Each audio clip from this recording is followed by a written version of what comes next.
ప్రతిదినం చదువుకునే ప్రకారమే వాక్యం తర్వాత వాక్యం చదువుకున్నాం. మహోన్నతిని చాటున నివసించువాడే సర్వశక్తిని నీడను విశ్రమించువాడు.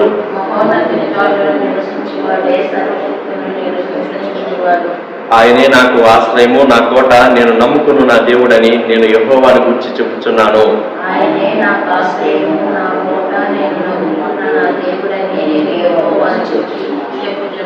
వేటగాని ఊరిలో నుండి ఆయన నిన్ను విడిపించును, నాశనకరమైన తెగులు రాకుండా నిన్ను రక్షించును.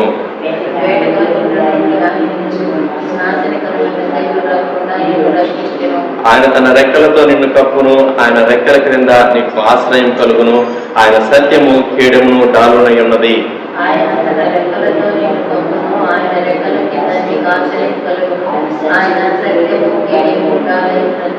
రాత్రి వేళ కలుగు భయమునకైనను, పగటి వేళ ఎగురు బాణమునకైనను,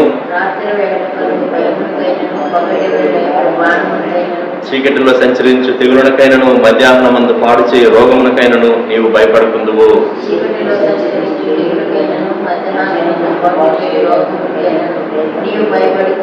నీ పక్కన 1000 మంది పడినను, నీ కుడి పక్కన 10,000 మంది కూలినను అపాయం నీ యొద్దకు రాదు.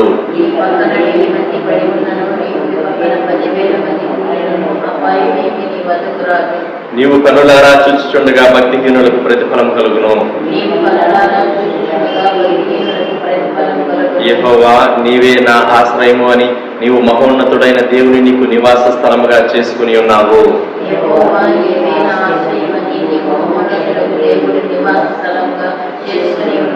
నీకు అపాయమేమీ రాదు, ఏ తెగులును నీ గుడారము సమీపించదు. నీ మార్గములన్నిటిలో నిన్ను కాపాడుటకు ఆయన నిన్ను గూర్చి తన దూతలకు ఆజ్ఞాపించును.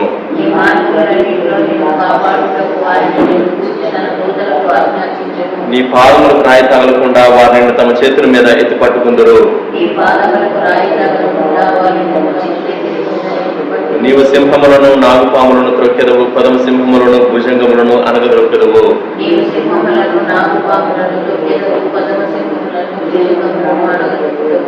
అతడు నన్ను ప్రేమించుతున్నాడు గనుక నేను అతన్ని తప్పించదను, అతడు నా నామము ఎరిగిన వాడు గనుక నేను అతన్ని గణపరచదను.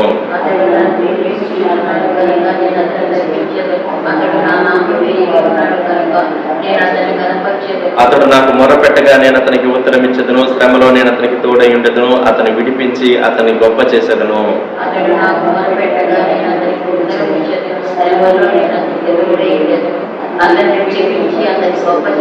దీర్ఘాయువు చేత అతనిని తృప్తిపరచదను, నా రక్షణ అతనికి చూపించదను.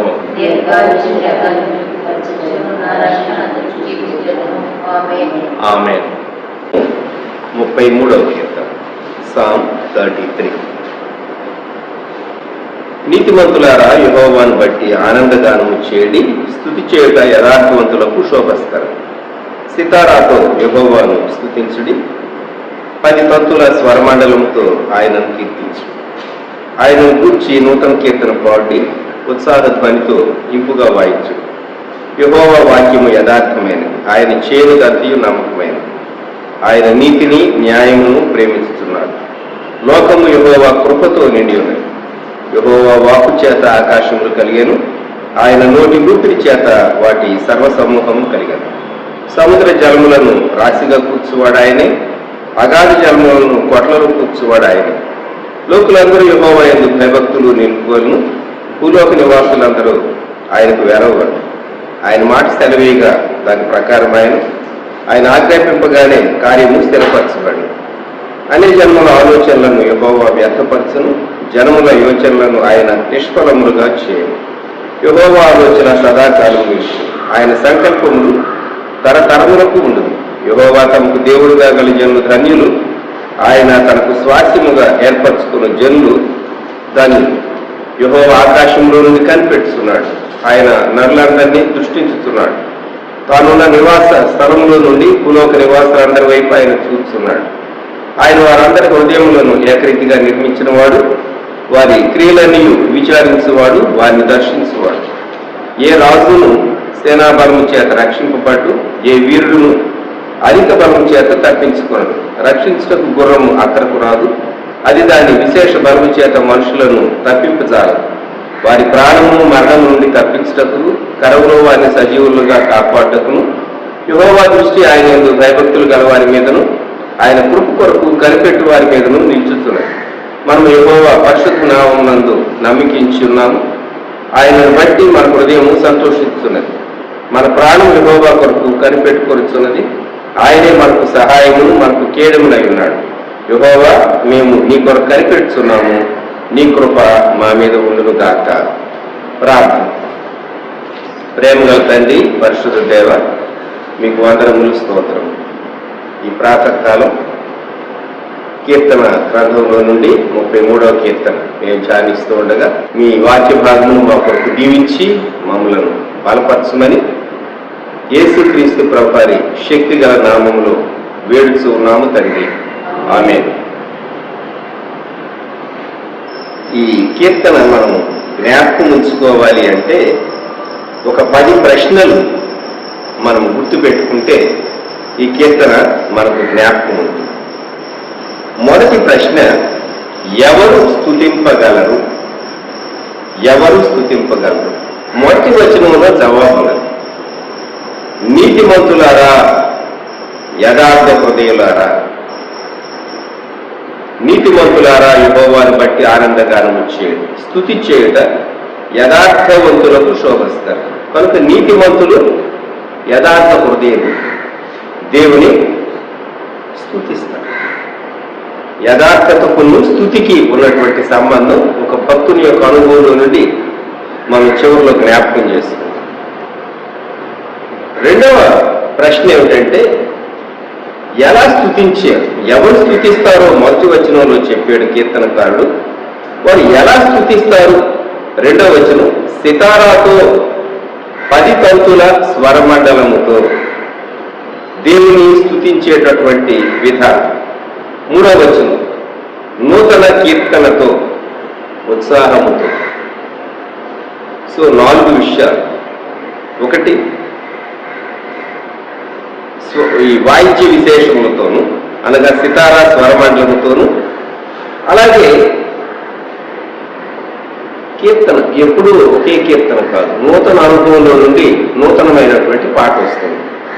అందుకే నూతన కీర్తన పాడుడి అన్నాడు కీర్తనకారుడు. రెండోది, ఉత్సాహ ధ్వనితో ఇంపుగా వాయించడు. ఉత్సాహ ధ్వని, సంతోషంతో దేవుని సేవించమని. మూడవ ప్రశ్న, ఏమని స్తుతించాలి? దేవుని స్తుతించాలి. ఎవరు స్తుతిస్తారు, ఎలా స్తుతిస్తారో చూచాము. అయితే ఏమని స్తుతించాలి దేవుని? 4వ వచనంలో జవాబు కనబడుతుంది. యెహోవా వాక్యము యథార్థమైనది, ఆయన చేయనదంతయు నమ్మకమైనది. కనుక ఆయన చేసినటువంటి దానిని బట్టి మనం దేవుడిని స్తుతించాలి. ఆయన చేసినటువంటి దాన్ని బట్టి, ఆయన ఏమై ఉన్నాడో అందును బట్టి, ఆయన చెప్పినటువంటి మాట యథార్థమైనది. ఈ 4వ వచనంలో వ్రాయబడినటువంటి పదం యథార్థత జ్ఞాపకం పెట్టుకుందాం. మనం మొదటి వచనంలో కూడా స్తుతి చేయట యథార్థవంతులకు శోభస్కరము జ్ఞాపకం ఉంచుకుందాం. యెహోవా వాక్యం యథార్థమైనది, ఆయన చేయనదంతయు. ఇప్పుడు తరువాత ప్రశ్న ఏంటంటే, ఆయన ఏమేమి చేశాడు? 5వ వచనం, ఆయన నీతిని న్యాయమును ప్రేమిస్తున్నాడు, లోకము యెహోవా కృపతో నిండి ఉన్నది. 6వ వచనం, యెహోవా వాక్కు చేత ఆకాశములు కలిగారు, ఆయన నోటి ఊపిరి చేత వాటి సర్వసమూహము కలిగారు. దేవుడు ఏమి చేశాడు అంటే, ఆయన విశాలమైనటువంటి ఆకాశాన్ని ఆయన చేశాడు. అంతేకాదు, 7వ వచనంలో సముద్ర జలములను రాశిగా కూర్చువాడు ఆయనే, అగాధ జలములను కొట్లలో కూర్చువాడు ఆయనే. ఆయన సృష్టి విషయంలో ఆయన చేసినటువంటి దానిని మనం జ్ఞాపకం చేసుకుని ఆయనను స్తుతింపబద్దులు, సృష్టికర్త అయినటువంటి దేవుని మనము స్తుతింపబద్దులము ఆయన చేసినటువంటి దాన్ని బట్టి. అయితే దేవుడు చేసినటువంటి దాన్ని వ్యతిరేకించేటటువంటి వారు ఉన్నారా? 8వ వచనం, 9వ వచనం, 10వ వచనం మనం చదువుకుంటే, 8వ వచనంలో కీర్తనకారుడు ఒక ఖచ్చితమైనటువంటి విషయాన్ని స్పష్టం చేశాడు. లోకులందరూ యెహోవా యందు భయభక్తులు నిలుపువలను, భూలోక నివాసులందరూ ఆయనకు వేరవ్వాలి. సృష్టికర్తను తిరస్కరిస్తే సృష్టి మానవునికి వ్యతిరేకంగా తిరుగుబాటు చేస్తుంది. గుర్తుంచుకుందాం.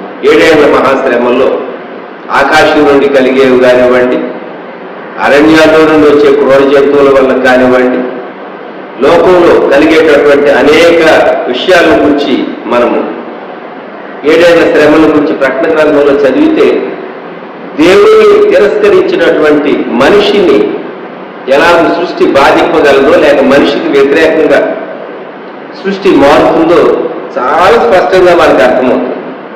దేవుడు సృష్టికర్త, జ్ఞాపకం పెట్టుకోవాలి. అందుకే భయభక్తులు కలిగి ఉండాలి.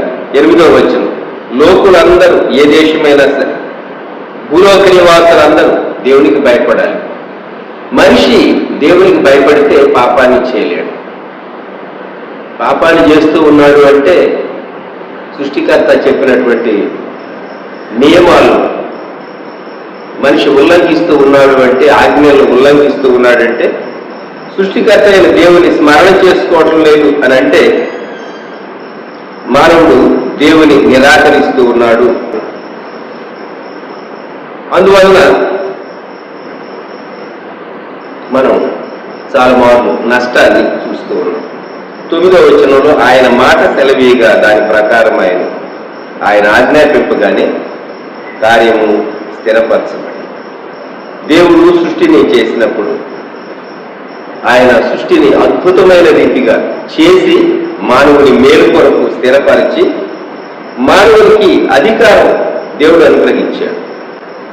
10వ వచనంలో కీర్తనకారుడు దేవుని ఆలోచన, మానవుల ఆలోచన రెండిటికి ఉన్నటువంటి వ్యత్యాసాన్ని గురించి చెప్తూ ఉన్నాడు. 10వ వచనం, అన్యజనముల ఆలోచనలను యెహోవా వ్యర్థపరచును, జనముల యోచనలను ఆయన నిష్ఫలములుగా చేయను. 11, యెహోవా ఆలోచన సదాకాలము నిలుచును, ఆయన సంకల్పములు తరతరములకు. మనుషులు చాలా ప్లాన్ చేస్తారు, అన్యజనులు చాలా ప్లాన్ చేస్తారు. మా శక్తి చేత, మా జ్ఞానం చేత, మా యుక్తి చేత, మా మోసం చేత, ప్రీతికరమైన ముఖప్రీతి మాటల చేత, వాటి చేత, వీటి చేత మేము అది చేస్తాం, ఇది చేస్తాం అని మనుషులు తలంచుతారు. అయితే దేవుడు వాటిని వ్యర్థపరిచేటటువంటి వారు అనుకుంటారు కానీ వాటిని చేయలేదు. నిష్ఫలంగా చేస్తాడంటే అవి క్రియారూపంలోనికి రావు. జనముల యోచనలను ఆయన నిష్ఫలములుగా చేయడు. అందుకే 11వ వచనంలో యెహోవా ఆలోచన సదాకాలము నిలుచును, ఆయన సంకల్పములు తరతరములకు. మనము దేవుని ఆలోచన కొరకు దేవుని బిడ్డలు కనిపెట్టేది ఇందుకొరకే. మనం చేసేది అది క్షేమకరంగా ఉండాలి, దీవెనకరంగా ఉండాలి. మనం చేసేటటువంటి ఒక నిర్ణయం మనకే కాదు, మన పిల్లలకు, మన పిల్లలకు కూడా దీవెనకరంగా ఉండాలి అంటే అది ఆయన ఆలోచన మనం కనిపెట్టి ఆయన ఆలోచనను మనం నెరవేరిస్తే యెహోవా ఆలోచన సదాకాలము నిలుచును. ఎందుకంటే వర్తమాన భూత భవిష్యత్ కాలంలో ఎరిగినటువంటి వాడు ఆయన చూచేటటువంటి వాడు కనుక ఆయన ఆలోచన కొరకు కనిపెట్టుకోవాలి. ఇప్పుడు తరువాతి ప్రశ్న ఏంటంటే, దేవుని స్తుతించేటటువంటి వారు పొందేటటువంటి ఫలమేంటి? యెహోవా తమకు దేవుడుగా గల జనులు ధన్యులు, ఆయన తనకు స్వాస్థ్యముగా ఏర్పరచుకున్న జనులు ధన్యులు. ఎవరైతే దేవుని స్తుతించేటటువంటి వారుగా ఉంటారో, ఎవరైతే దేవుని ప్రేమిస్తారో, దేవుణ్ణి తమ భాగముగా ఎంచుకుంటారు, అటువంటి వారు నిజంగా ధన్యులు అని దేవుడు సెలవిస్తూ ఉన్నాడు. ఒక చిన్న సాక్ష్యం నేను ఈ సమయంలో చెప్పాలి అని నేను అనుకుంటూ ఉన్నాను. మా తండ్రి గారికి 2 అన్నలు ఉండేవారు. మా పెద్దనాన్న గారు భూషణం గారు, ఆయన బంతిపడు. ఆయన చాలా చక్కగా రాత్రిపూట వారి ఇంట్లో కుటుంబ ప్రార్థనలో యేసుని కొరకై ఎలా జీవించేదా పాసురముగా నేను అనుదినము అని ఆయన పాడేవాడు పాట.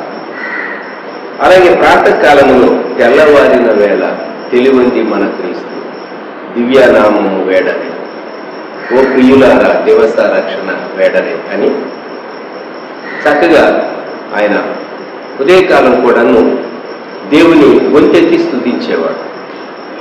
మా ఇళ్ళ కరెక్ట్గా ముందు నుండే బస్సెస్ వెళ్ళేటటువంటి రోడ్డు, మనుషులు నడిచేటటువంటి మెయిన్ రోడ్ ఉంటుంది. కనుక ప్రాతకాలం పొలాలకు వెళ్ళేటటువంటి వారు లేక పనులకు వెళ్ళేటటువంటి వారికి ఎవరికైనా చక్కగా పాట వినపడేది. తరువాతి కాలాల్లో లూథరన్ చర్చిలో మైక్ పెట్టి పాటలు అవన్నీ వచ్చినాయి, కానీ అవన్నీ రాని కాలంలో ఆయన చేశాడు. దేవుడు వారిని దీవించాడు, వారి బిడ్డలను దేవుడు ఆశీర్వదించాడు. దేవుణ్ణే మరి తన యొక్క ఆస్తిగా ఎంచి ఆయనను కనపరిచాడు. ఆయనకు 5 కుమారుల్ని 1 కుమార్తెను దేవుడిస్తే అందరికీ చక్కని క్రైస్తవ పేర్లు పెట్టాడు. యోసేపు, మోషే, యోబు, అలాగే జేకబ్, అలాగే పరంజ్యోతి, కుమార్తెకేమో యేసుదయమ్మ, చాలా మంచి పేర్లు పెట్టాడు. ఆయన కుమారుల్లో 2 వారు మంచి పరిచర్య. ఒకరైతే ఏ జాబ్ చేయకుండా ఫుల్ టైం మినిస్ట్రీకి వచ్చారు, ఇంకొకరైతే ఖత్తర్లో చాలా సంవత్సరాలు జాబ్ చేసి తర్వాత వచ్చి నిజామాబాద్ ప్రాంతాల్లో దేవుని సేవ చేస్తూ వారి కుటుంబాల్లో నుండి మా పెద్ద నాన్నగారి మనవాళ్ళు 2 చాలా చక్కగా దేవుడు వారిని ఆశీర్వదించి, మా పెదనాన్నగారి ఒక మనవుడు ఫుల్ టైం మినిస్ట్రీలో ఉన్నాడు, లివింగ్స్టన్. ఆ బిడ్డను చూసినప్పుడు నేను మా పెదనాన్నగారిని ఎంత ఆప్యాయంగా పిలిచేవాడినో పెదనాన్న అని, ఈ బిడ్డలు నన్ను మా కజిన్ యొక్క సన్స్ పిలిచినప్పుడు నేను సంతోషిస్తూ మా పెదనాన్నగారిని జ్ఞాపకం చేసుకున్నాను. అలాగే మా పెదనాన్నగారు ఇంకొక మనవ, వారి తండ్రి నిజామాబాద్ ప్రాంతాల్లో ఉన్నాడు, మోసెస్. చాలా దుబాయ్లో తాను మంచి జాబ్ చేస్తూ తర్వాత దేవుడి పరిచర్యలో సహాయం చేసే నిమిత్తం తను హైదరాబాద్ వచ్చాడు. చాలా పరిచర్యలో తాను ఎంతో ప్రయాసపడ్డాడు, చేదోడు వాదోడుగా ఉన్నాడు. ఈరోజు తను దేవుడు దీవించి కన్స్ట్రక్షన్ కంపెనీలో తాను పార్ట్నర్గా చాలా చక్కగా వర్తిల్లటానికి దేవుని సేవకుల పేరుతో తాను ప్రోత్సాహకరంగా ఉండటానికి ఆ బిడ్డను దేవుడు ప్రారంభించాడు. ఎందుకు చెప్తున్నానంటే చాలా మంది అంత భక్తిగా లేని కాలంలో మా పెద్ద నాన్నగారిని చూసినప్పుడు ఆయన నాకు ఎంతో ప్రోత్సాహాన్ని ఇచ్చేవాడు. ఆ దినాల్లో సైలస్ ఫాక్స్ గారి క్రీస్తు అరుదిన మాలిక వారి దగ్గర ఉండేది, నేను చదివేవాడిని అప్పుడప్పుడు తీసుకుని. అలాగే ఈఎస్సి వాళ్ళ కిరణం మ్యాగజైన్ ఆయన తెప్పించేవారు, అది నేను కూడా చదువుతూ ఉండేవాడు నా కాలం, స్టూడెంట్గా ఉన్న కాలం. దేవుని ప్రేమించుట,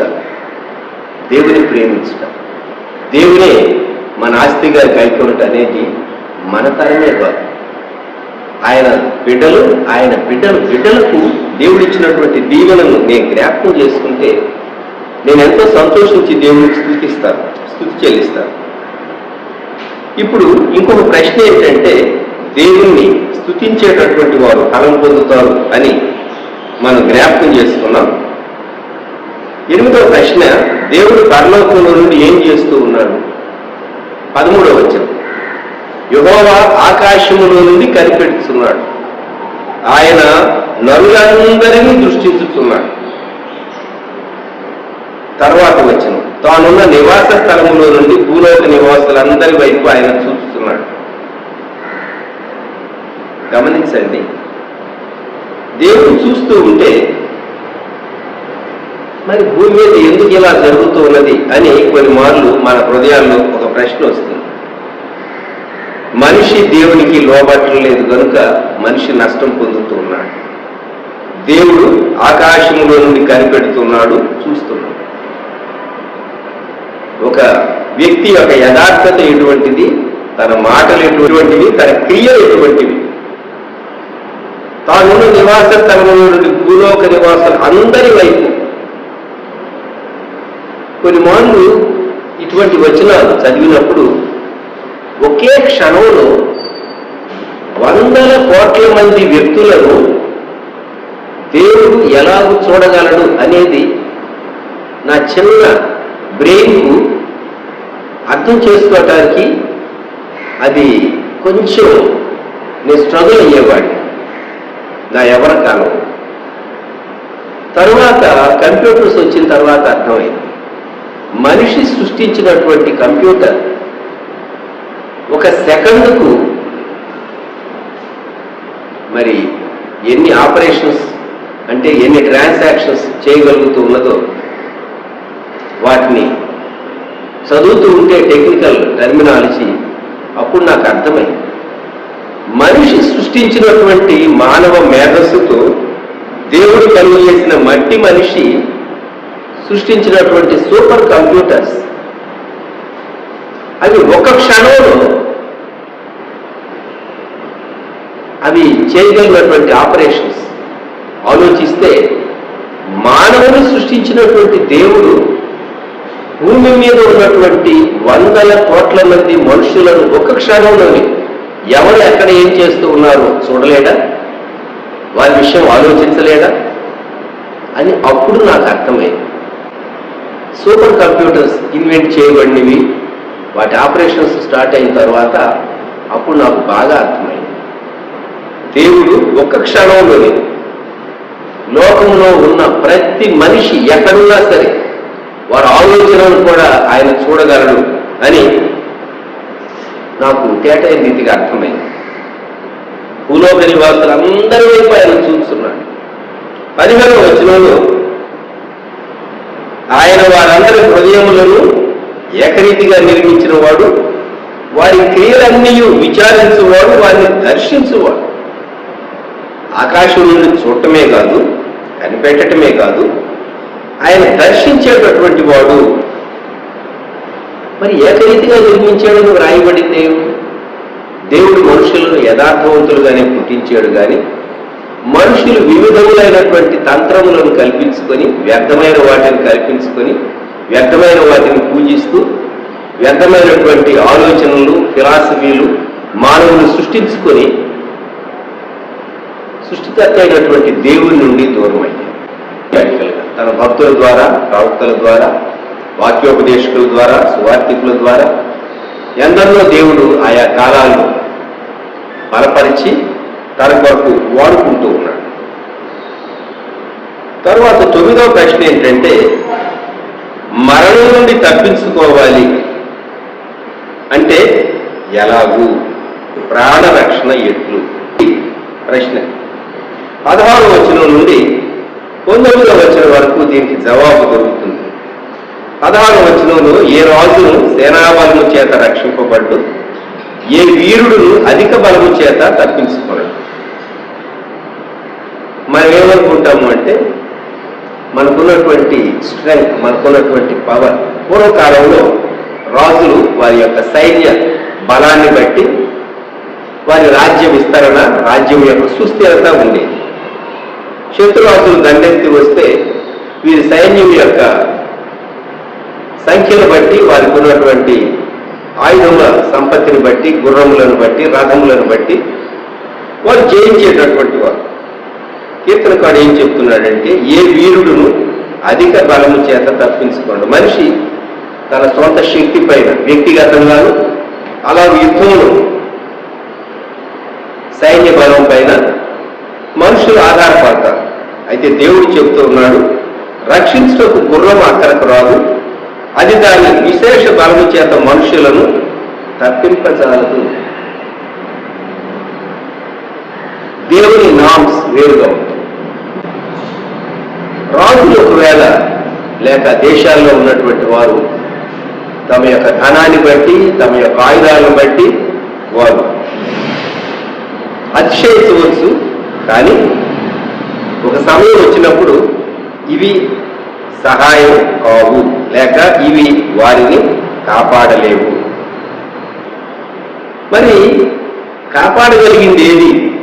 18-19 వచ్చినారు. వారి ప్రాణమును మరణము నుండి తప్పించుటకు, కరమును వారిని సజీవులుగా కాపాడుటకు యెహోవా దృష్టి ఆయన యందు భయభక్తులు గల వారి మీదను, ఆయన కృప కొరకు కనిపెట్టు వారి మీదను నిలుచుచూ ఉన్నది. దేవుని దృష్టి, దేవుని కృప. మనం దేవుని కృప కొరకు కనిపెడితే మన ప్రాణాన్ని ఆయన కాపాడతాడు. ఈ ప్రామిస్ 18వ వచనం మనం క్లెయిమ్ చేద్దాం. దేవా, మా ప్రాణమును మరణము నుండి తప్పించుము. రెండవ మాట, కరువును మమ్ములను కాపాడుము. కరువును సజీవులుగా కాపాడేటటువంటి దేవుడు, కృప చూపించేటటువంటి దేవుడు. ఆయన కృప కొరకు మనం కనిపెట్టుకున్నాం. ఆయన యందు భయభక్తులు గల వారి మీద, ఆయన కృప కొరకు కనిపెట్టు వారి మీద నిల్చుచూ ఉన్నాయి. అందరి మీద లేదా?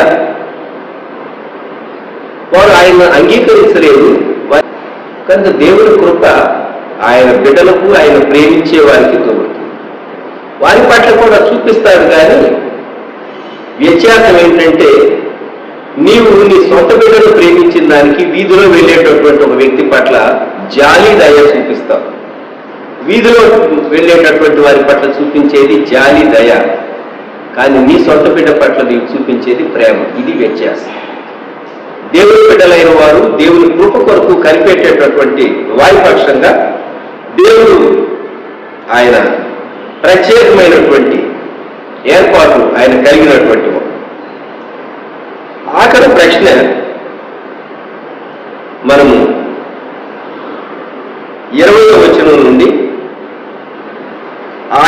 ఆయన కొరకు కనిపెట్టేటటువంటి వారు వారి పనులు ఎలా ఉంటాయి? 20వ వచనం, మనము యెహోవా పరిశుద్ధ నామమునందు నమ్మికించున్నాము, ఆయనను బట్టి మన హృదయం సంతోషించుతున్నది. సంతోషం ఉంటుంది మనకు. సరే, 21వ వచనం, మన ప్రాణం యెహోవా కొరకు కనిపెట్టుకొనుచున్నది, ఆయనే మనకు సహాయము, మనకు కేడు. దేవుని కొరకు కనిపెట్టేటటువంటి వారి యొక్క విశ్వాసము అది షీల్డ్గా మారుతుంది. మన ఫెయిత్ మనల్ని కాపాడుతుంది. మన ఫెయిత్ మనల్ని కాపాడుతుంది. చివరిలో 22వ వచనంలో భక్తుడు ప్రార్థన చేశాడు, యెహోవా, మేము నీ కొరకు కనిపెట్టుచున్నాము, నీ కృప మా మీద ఉండునుగా. ఇది ప్రార్థన. 22వ వచనం, నీ కొరకు కనిపెట్టుచున్నాము. దేవుడు ఆకాశంలో నుండి కనిపెడుతున్నాడు. 13వ వచనంలో ఇక్కడ భక్తుడు అంటూ ఉన్నాడు, మేము నీ కొరకు కనిపెడుతున్నాం. మనల్ని చూచేటటువంటి దేవుని తట్టు మరలా మన దృష్టిని ఎత్తి ఆయన కృప కొరకు మనము కనిపెట్ట బద్ధులంగా ఉంటూ ఉన్నాం. ఆయన కృప కొరకు కనిపెట్టాలి. సో ఈ కీర్తన ఎవరు స్తుతిస్తారు, ఎలా స్తుతిస్తారు, ఏమని స్తుతిస్తారు, ఆయన ఏమి చేశారని స్తుతిస్తారు, ఆయన ఆలోచన ఎటువంటిది, స్తుతించేటటువంటి వారి యొక్క ఫలం ఏమిటి? మరి పరలోకంలో ఉండి స్తుతింపబడేటటువంటి దేవుడు ఏం చేస్తూ ఉన్నాడు? ఆయన మన ప్రాణాలను ఎలాగో కాపాడుతూ ఉన్నాడు, మరణం నుండి మనల్ని ఎలాగో తప్పిస్తూ ఉన్నాడు. ఆయనను స్తుతించేటటువంటి వారు, ఆయన కొరకు కనిపెట్టేటటువంటి వారి యొక్క క్రియలు ఎలా ఉంటాయి అని ఈ కీర్తనలో 10 ప్రశ్నలు మనం వేసుకుంటే మనకు ఈ కీర్తన బాగా అర్థమవుతుంది. 33వ కీర్తన. ఈ కీర్తనలో స్తుతి చేయడం యథార్థవంతులకు శోభస్కరము, it's comely for the upright అని ఇంగ్లీష్లో ఉంటుంది. స్తుతి చేయుట యథార్థవంతులకు శోభస్కరం. దేవుని స్తుతించు. యథార్థతకు స్తుతికి ఉన్న సంబంధాన్ని నేను మీకు గుర్తు చేయాలి అనుకుంటూ ఉన్నాను. భక్తుడు యోగు ఈ ఉదయకాలంలో మీ గమనానికి తన జీవితంలో యథార్థత అనేటటువంటి పదము, స్తుతి, ఈ రెండింటికి ఉన్న సంబంధం యోగు జీవితంలో నుండి త్వరితంగా జ్ఞాపకం చేసుకుందాం. యోగు గ్రంథం 1వ అధ్యాయం 1వ వచనంలో ఊజు దేశమునందు యోగు అను ఒక మనుషుడుండేను, అతడు యథార్థవర్తనుడు. ఈ యథార్థవర్తనుడైనటువంటి యోగుల గురించి దేవుడు సాతానుతో అన్నాడు, నీవు నా సేవకుడైన యోగు సంగతి ఆలోచించితివా, అతడు యథార్థవర్తనుడు అన్నాడు. 2వ అధ్యాయంలో దేవుడు సాతానుతో అంటున్నాడు, అతడు ఇంకను 2వ అధ్యాయం 3వ వచనం యోబు గ్రంథం, తన యథార్థతను వదలక నిలకడగా ఉన్నాడు. సరే, సాతాను వెళ్ళింది, చర్మాన్ని మొత్తింది. చర్మాన్ని మొత్తినప్పుడు భార్య వచ్చి ఒక ప్రశ్న వేసింది. 2వ అధ్యాయం 9వ వచనం, నీవు ఇంకను యథార్థతను వదలకయుందువా. ఎంత చక్కగా యథార్థత అనేటటువంటి దాన్ని గురించి అప్రైట్నెస్ దేవుని ప్రేమించేటటువంటి వారు, యథార్థవంతులుగా జీవించేటటువంటి వారు, శ్రమలో నుండి వెళ్ళిన చిట్ట చివరిలో వారి ఆశీర్వాదం దీవెన రెట్టింపోతుంది అనేది భక్తుడు యోగు జీవితంలో రుజువు పరచబడినటువంటి భక్తి. యథార్థవంతుడు యోగు స్తుతించాడు దేవుడు. ఎందుకంటే యోగు యొక్క దృష్టి ఆస్తి మీద లేదు. వాస్తవంగా యోగుకు బీపీ వచ్చి ఉండాలి, పడిపోయి ఉండాలి, ఆ వార్త వినగానే షాక్ అయి ఉండాలి. యథార్థత అనేది ఏ పరిస్థితిలో అయినా సరే వ్యక్తిని నిలవబెడుతుంది. జ్ఞాపకం పెట్టుకుందాం మనం. కనుక దేవుని స్తుతించడం మనకు దేవుడు అనుగ్రహించినటువంటి గొప్ప వరం. స్తుతి చేయుట యథార్థవంతులకు శోభస్కరము. స్తుతి చేయుట యథార్థవంతులకు శోభస్కరము. భక్తుడు దేవదాసాయి గారు రాసిన పాట, దేవ సంస్తుతి చేయవే మనస అని ఆయన దేవుని స్తుతించారు. కనుక దేవుని ఆలోచన పాటించేటటువంటి భక్తులైనటువంటి వారు. అలాగే దైవజనుడు రెవరెండ్ టి. మోజెస్ గారు చక్కని పాట రాశాడు, స్తుతి చేతును నా విజయుడేసుని, ప్రతి శత్రువుపై జయమునిచ్చాను, బ్రతుకంతటిలో భయములు తీరే, హల్లెలూయా హల్లెలూయా హల్లెలూయా అని ఆయన పాట రాశాడు. స్తుతి చేతును నా విజయుడేసు, ప్రతి శత్రువుపై జయమునిచ్చాను. ఆ పాటలోని వచనాల్లో నాలోని నా నైజ గుణములు, నన్ను శోధించు శత్రుగణములు, నా వలె నడచి నిలచి జయించే హల్లెలూయా అని వ్రాస్తాడు భక్తుడు. అంతరంగ శత్రువులను బహిరంగ శత్రువులను జయించడానికి ప్రభు ఎలాగో నిలవబెట్టాడు, స్తుతించుట. మీలో కొందరు మెర్లినా క్యాథర్స్ అనేటటువంటి భక్తుడు రాసినటువంటి ఇంగ్లీష్ కానీ వాటి తెలుగు అనువాదాలు కానీ, powering prize, present to prize, ఇటువంటి పుస్తకాలు చదివి ఉంటారు. దేవుని స్తుతించడంలో ఉన్నటువంటి శక్తి, స్తుతి చాలా గొప్ప ఆయుధం. విశ్వాసికి దేవుడు ఇచ్చినటువంటి ఆయుధం. స్తుతి చేయుట యథార్థవంతులకు శోభస్కరము. ఈ ఉదయకాలం మనం దేవుని స్తుతిద్దాం. స్తుతిస్తే నువ్వు ఏ వరుసలోనికి వెళ్తావు అంటే దూతల వరుసలోనికి వెళ్తావు. స్తుతించకపోతేనో గర్వించి పడిపోయేటటువంటి ఆ జాబితాలోకి వెళ్ళిపోతావు, చివరికి నీవు నష్టాన్ని పొందుతావు.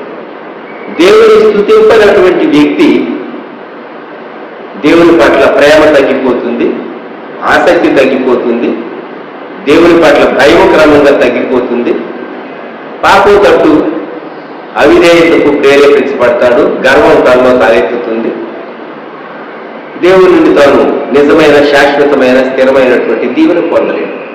ఈ ఉదయకాలం ఈ వాక్యం వినేటటువంటి మనం రక్షించబడినటువంటి దేవుని బిడ్డలంగా, ప్రభువు యేసుక్రీస్తును అంగీకరించినటువంటి వారంగా మనం ఎంతగా ప్రభువును స్తుతిస్తూ ఉన్నాము, ప్రార్థన చేస్తూ ఉంటాం. ప్రార్థన అవసరం. ప్రార్థన, స్తుతి ఇవి రెండు ప్రాముఖ్యమే విశ్వాస జీవితం. పక్షికి రెక్కలు ఎంత అవసరమో విశ్వాసికి స్తుతి అంత అవసరం. చెట్టుకు ఫలం, పండు ఎటువంటిదో విశ్వాసి నోట స్తుతి కూడా అటువంటిది. విశ్వాసి నోట స్తుతి వింటే లోకం ఆకర్షింపబడి దేవుని తరపు చూస్తారు, సాతాను సిగ్గుపడుతుంది, స్తుతి నిన్ను బలపరుస్తుంది, నిలవబెడుతుంది. కనుక ఈ ఉదయకాలం స్తుతి చేయుట యథార్థవంతులకు శోభస్కరం అని మనం జ్ఞాపకం పెట్టుకుందాం. ఈ 18వ వచనంలో వ్రాయబడినటువంటి ప్రామిస్ మనం క్లెయిమ్ చేద్దాం. కీడు, అపాయము, ఇటువంటి పరిస్థితులన్నింటిలో మనం ఆధారపడదగినటువంటి చక్కని వాగ్దానం వచ్చాం. యేసుక్రీస్తు వారి కృప, తండ్రి అయిన దేవుని ప్రేమ, పరిశుద్ధాత్ముని అన్యోన్య సహవాసం సదాకాలం సంగమునకు తోడై ఉండును గాక. ఆమేన్.